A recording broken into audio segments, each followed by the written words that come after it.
Income বৃদ্ধি করতে সকাল বিকাল একটি দোয়া পড়ুন, আল্লাহ পাক রব্বুল আলামিন আপনার ইনকামে বরকত দিবেন। অনেক সময় দেখা যাচ্ছে যে আমরা অনেক টাকা পয়সা ইনকাম করি কিন্তু ইনকামে কোনো বরকত পাচ্ছি না। দেখা যাচ্ছে টাকা পয়সা যা আসতেছে তার থেকে বেশি খরচ হচ্ছে, ঋণ করে সংসার চালাতে হচ্ছে।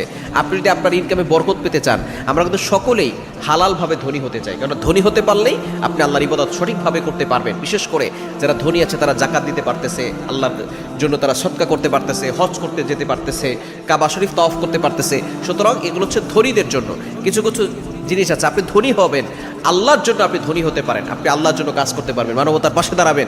সুতরাং ওসমান রাদিয়াল্লাহু তাআলা ধনী ছিলেন, ধনী হওয়া খারাপ কিছু নয়।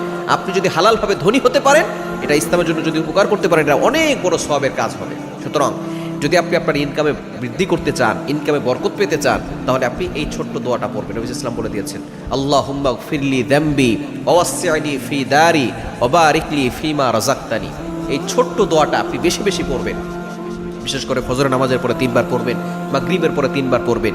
এই ছোট্ট দোয়াটা আপনার রিজিকের ভিতরে বরকত দিয়ে দিবে, আপনার ইনকামে বরকত দিবে।